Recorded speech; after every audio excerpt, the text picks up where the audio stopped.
On our last Thursday episode, we talked about the importance of the school level leader in creating these systems for sustainable change and math improvement. And in that episode, we talked about the district's responsibility in empowering and supporting school level leaders to be positioned to engage in this work.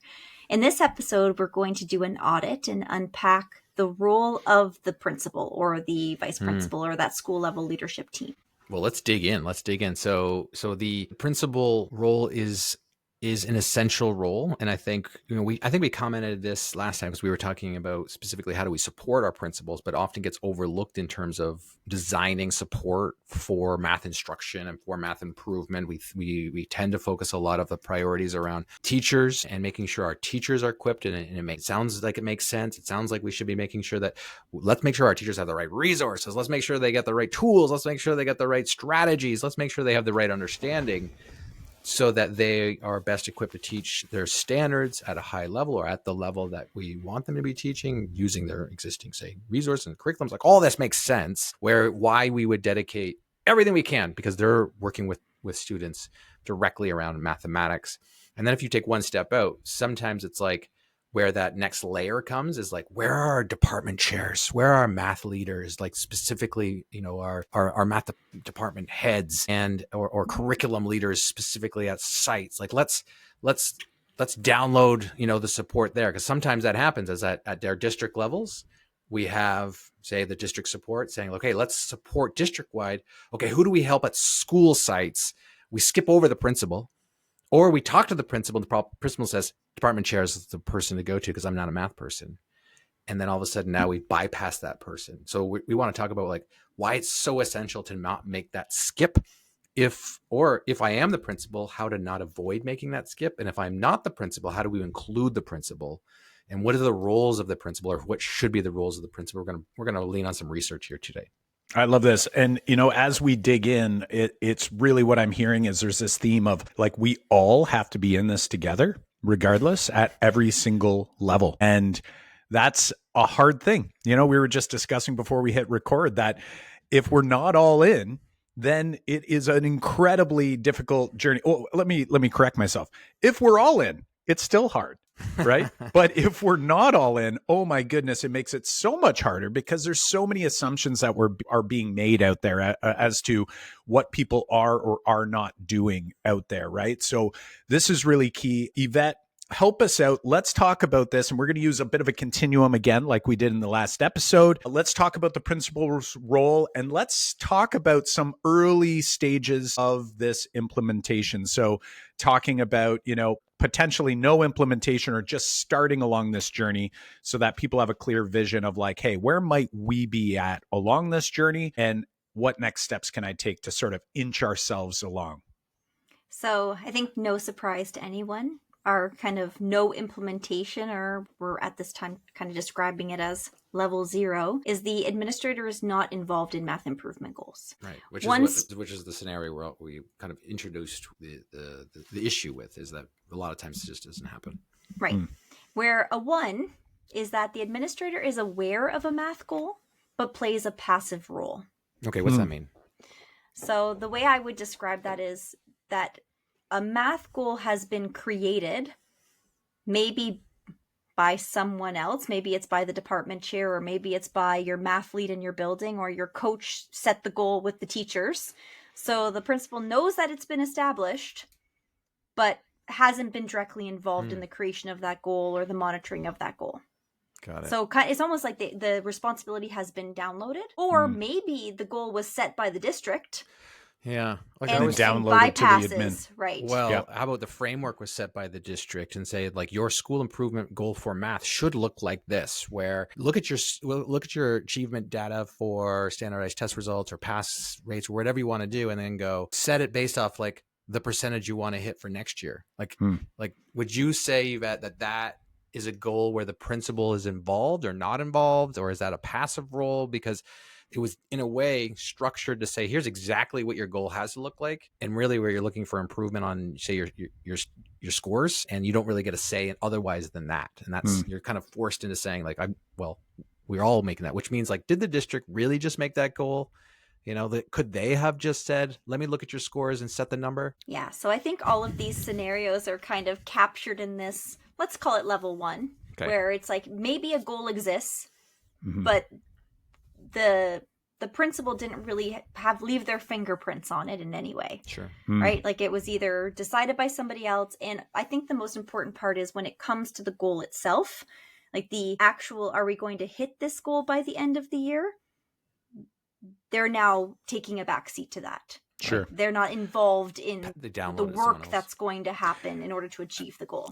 I like how you had mentioned about the fingerprint piece, because it's like, even if it's downloaded on me as the administrator, so I'm the one receiving this, and maybe I don't fully understand it. Maybe I didn't receive the support. So if we go back to the last episode and the district didn't, wasn't far along this continuum, and I'm just receiving it, it's almost like my duty, if I want to assist in math improvement within my building, is to take this and somehow feel that I have ownership over it, and then find a way to bring this to my staff, which kind of brings us into, number 2 here, stage 2 of this process. What might that look like and sound like? Maybe it is downloaded, maybe it's not, but ultimately at the end of the day, we're seeing the administrator become more involved, obviously, in this process. Yeah, so let's kind of look at maybe 2, or I guess we're at, 2 and 3. We'll look at them at the same time. So obviously, if we're moving along this continuum,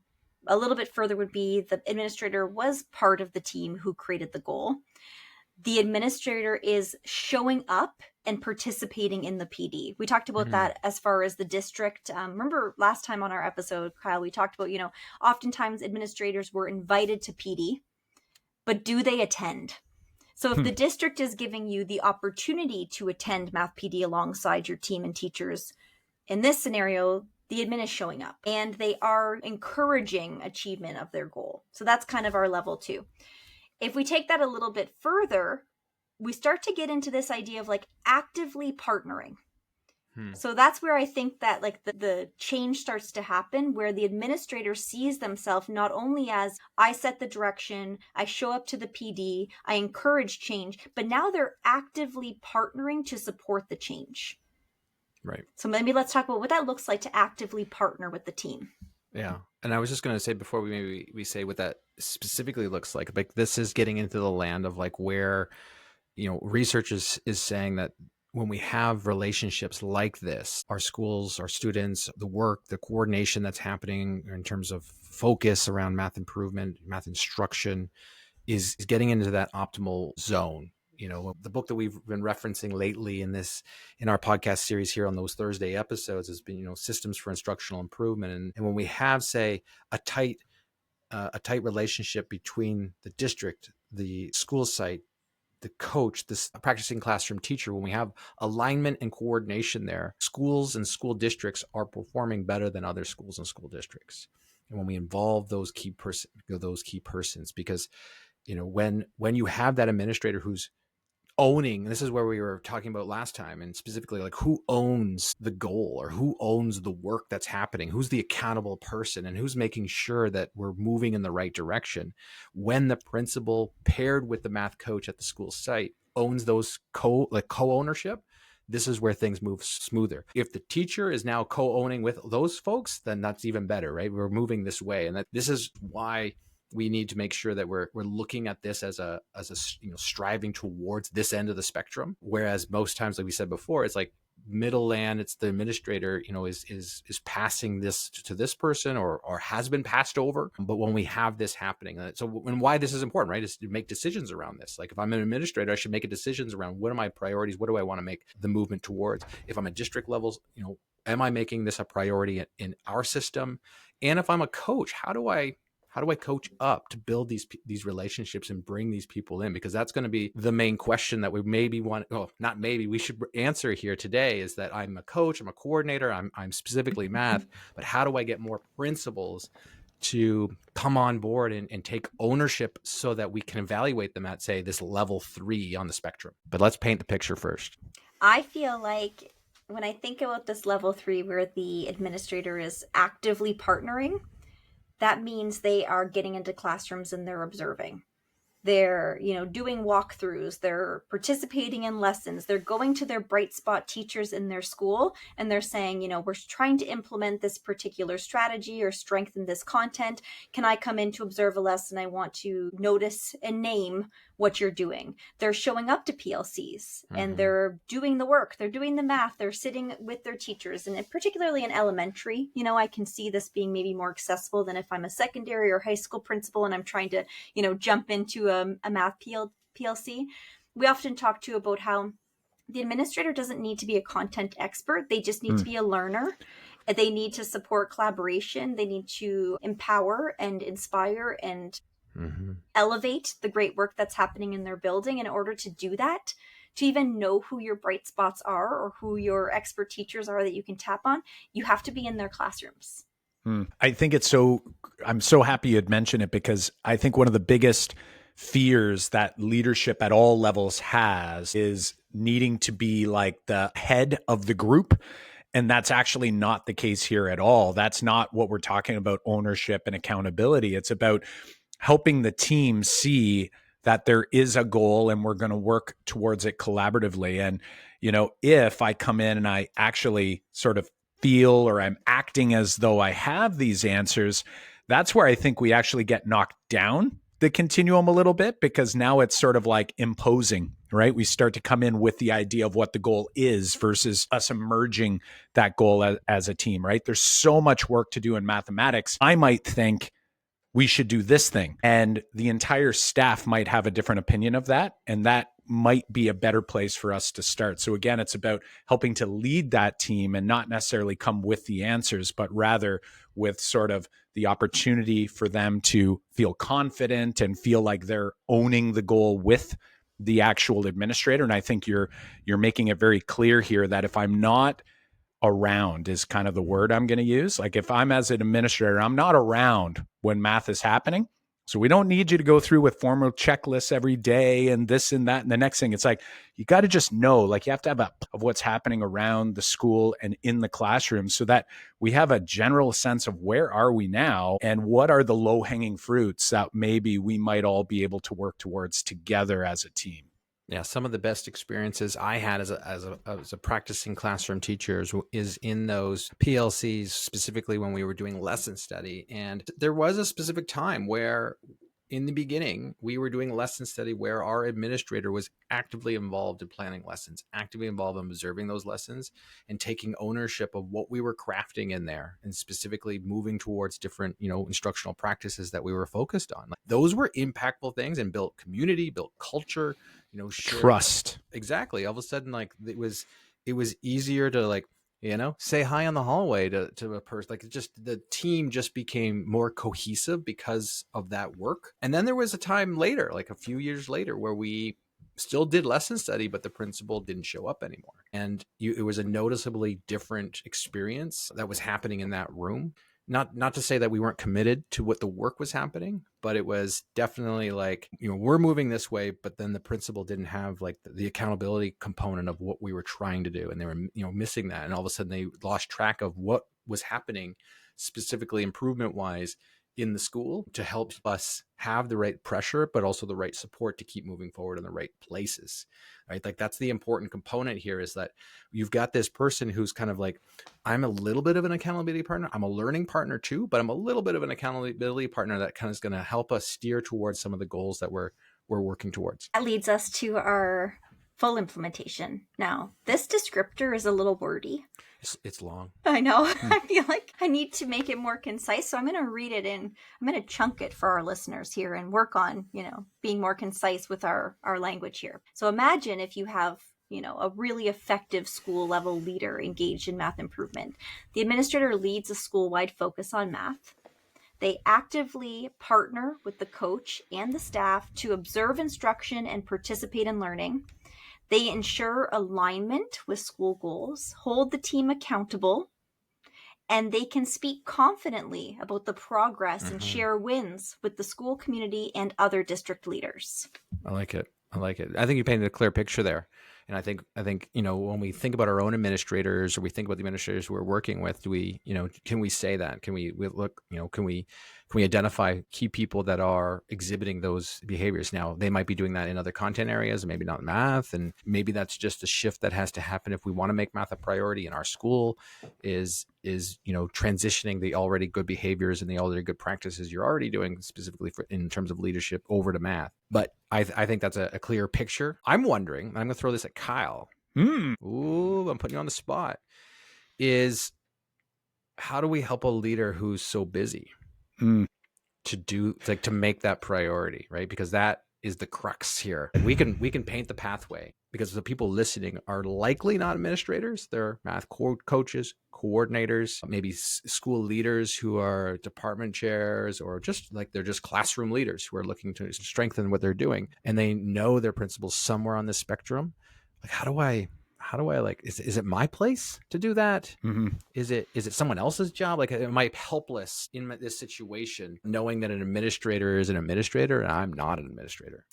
It's funny that you're giving me this because I feel like I should be asking you, because this is how you actually operate. And you're very good at this, John. And what it is, in my opinion, is actually carving out a very specific amount of time, even if it's a very small amount, and dedicating that time. And I would say starting small, like very small. So if for example, you might be listening, you're an administrator right now and you're going, shoot, this is the one negative of doing this type of episode, right? People start to like maybe feel bad about themselves, like I'm doing it all wrong. And that's not the intent here at all. It's to go, shoot, I haven't been making this a priority. Why? Because I'm wearing a hat that it's as busy as you want it to be. Like, the reality is that if there is a moment in time where you are available in a building as an administrator, as a leader, your time is going to get monopolized. So therefore, it's like, if you could go to your calendar and you were to dedicate a certain chunk of time, like it could be as simple as 20 minutes right after, let's say it's announcements in the morning. And for that first 20 minutes, you are going to go and observe in a classroom, or go and be a part of a classroom, and everything else must wait unless the school is on fire, unless there is an ambulance coming, unless there is something where no one else in this building could hold it off for you for 20 minutes. There's a way for you to go, I'm going to do this work, and I'm going to do it little by little to get closer and closer. And you think about how that would compound, right? And we're all math teachers here. We all love math and compound interest. This is all about compounding, right? So we start with something small. And I would say, by dedicating that time in your calendar and saying, this is time that I am going to block out, and I will deal with all the phone calls afterwards and all of those emergencies that supposedly could not wait. Because if you do it the other way around, you will never find the time, right? You will never find the time. The time will always be gone, and you're going to get to the end of another day. It's going to be 5 p.m. and you're going, shoot, I never made it into a math classroom today, or I never made it around the school to get a pulse of what's going on, when we could have very easily, and I promise you probably still leave the school at the same time if you do it the other way around. And maybe one of those so-called emergencies weren't as, urgent as maybe we all thought, or the people in the building thought. So that's my take. Yvette, what's your thought? How do people build this into their routine?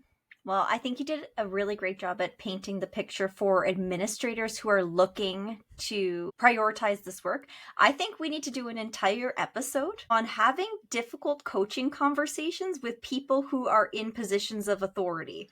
So we often talk about coaching conversations with, if I'm a coach and I'm working with a teacher who is a colleague, but how do we coach up?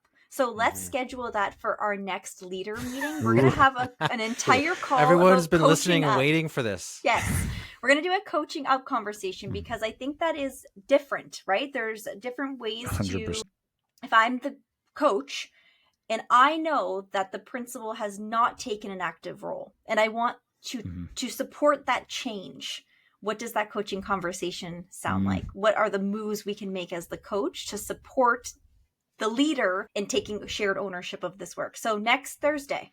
Oh man, okay, folks, I got a funny feeling that we're going to have some citations for Jim Strachan, because I don't know. I've got some ideas. I feel like I know what he might say, and I'm going to bring that into the episode. We might even email him today and see what his thoughts are. Folks, you heard it here. Check in next week as we unpack specifically what does it look like on the spectrum for an administrator who is supporting math instruction or math goals, and from one end of the spectrum all the way to the other. So we painted the picture. Now we're going to address, like Yvette said, like Kyle said, how do we help that person make those priorities and do the behaviors that Kyle outlined? Is like, how do we create it and support and nudge our own administrators to kind of make those priorities? So check in next time. That's what we're going to be diving into. If you do want a copy of the continuum, the rubric, the assessment here that we used, there is a full version on the show notes page. So click in there, which is in your app, scroll down, go to the more tab or the description, find that link. It'll take you to that assessment and you can download a copy for you. Okay, we'll talk soon. See you, everybody.